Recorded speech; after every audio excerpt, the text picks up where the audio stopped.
गीता में श्री कृष्ण ने कहा है कि मनुष्य को फल की इच्छा छोड़कर कर्म पर ध्यान देना चाहिए। मनुष्य जैसा कर्म करता है उसे फल भी उसी के अनुरूप मिलता है, इसलिए व्यक्ति को अच्छे कर्म करते रहना चाहिए।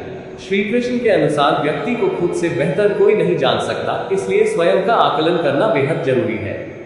गीता में कहा गया है कि जो व्यक्ति अपने गुणों और कमियों को जान लेता है वह अपने व्यक्तित्व का निर्माण करके हर काम में सफलता प्राप्त कर सकता है। हमारा मन ही हमारे दुखों का कारण होता है। ऐसे में श्री कृष्ण ने गीता में कहा है कि जिस व्यक्ति ने अपने मन पर काबू पा लिया वह मन में पैदा होने वाली बेकार की चिंताओं और इच्छाओं से भी दूर रहता है। साथ ही व्यक्ति को अपने लक्ष्य को भी आसानी से प्राप्त कर लेता है।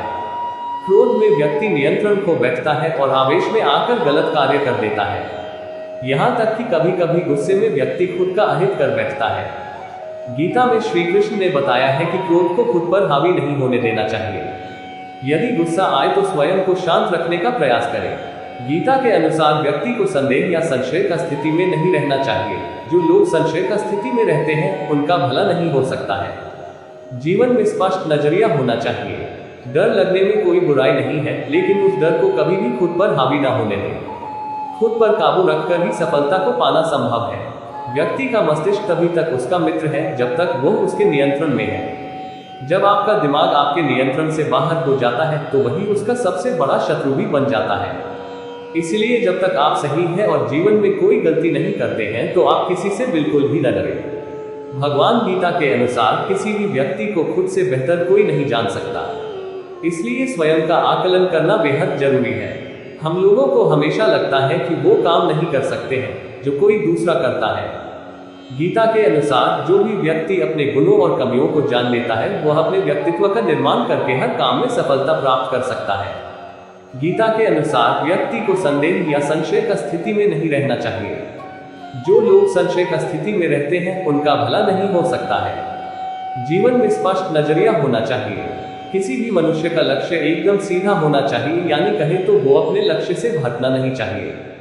क्रोध से भ्रम पैदा होता है, भ्रम से बुद्धि व्यग्र होती है। जब बुद्धि व्यग्र होती है तब तर्क नष्ट हो जाता है। जब तर्क नष्ट होता है तब व्यक्ति का पतन हो जाता है। मन अशांत है और उसे नियंत्रित करना कठिन है, लेकिन अभ्यास से इसे वश में किया जा सकता है। व्यक्ति जो चाहे बन सकता है यदि वह विश्वास के साथ इच्छित वस्तु पर लगातार चिंतन करे। किसी और का काम पूर्णता से करने से कहीं अच्छा है कि अपना काम करे, भले ही उसे अपूर्णता से करना पड़े। जीवन में संतुलन बनाए रखो। भगवान कृष्ण ने अर्जुन को बताया कि जीवन में संतुलन बनाए रखना महत्वपूर्ण है, न कि किसी एक चीज पर ज्यादा ध्यान देना। अपने लक्ष्य पर ध्यान केंद्रित करो।